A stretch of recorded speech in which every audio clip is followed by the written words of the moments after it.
Evet arkadaşlar, selamünaleyküm. Kartal cücüğümüzü beslemeye geldik.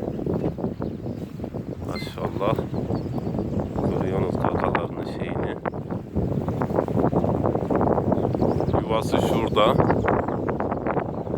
Her gün et falan getirip bunları besliyoruz. Gel bakalım, gel bakalım.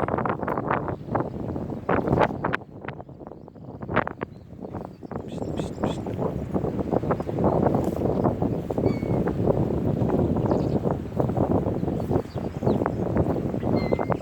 Hey! Sen nerede? Yemini yemiyor mu?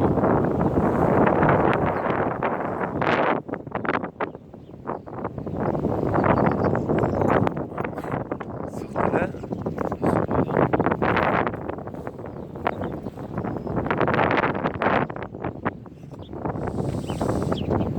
Şöyle şey yapayım.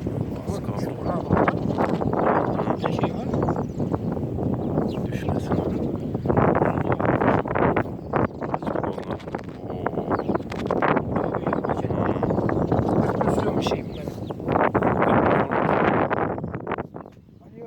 Doğru doğru.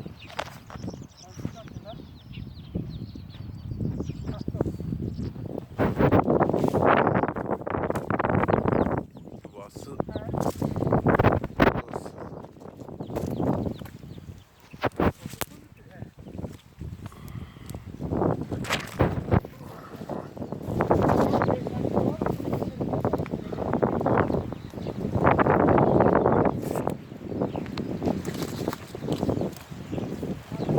Evet arkadaşlar, yuvası da burası.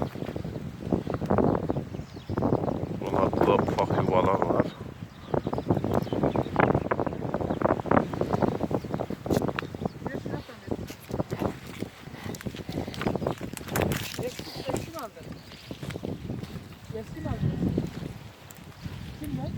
Hamza ver de yerine koyayım.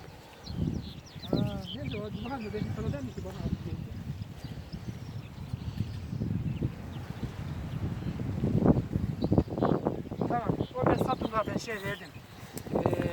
Sen bana ver. Sana verdim, bunu sen bana. Nasıl verdim? Az ilerle bakayım.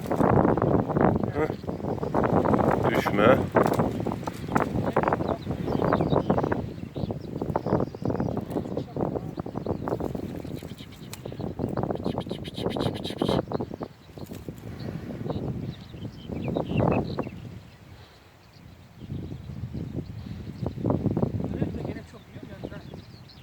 Kene mi?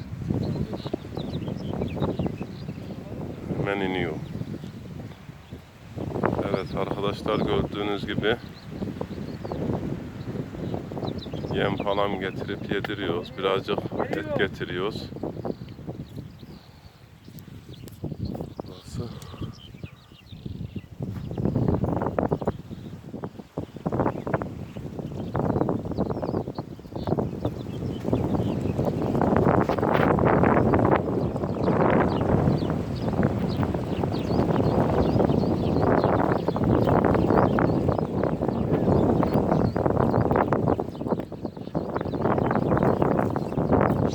Bugünlük bu kadar. Görüşmek üzere.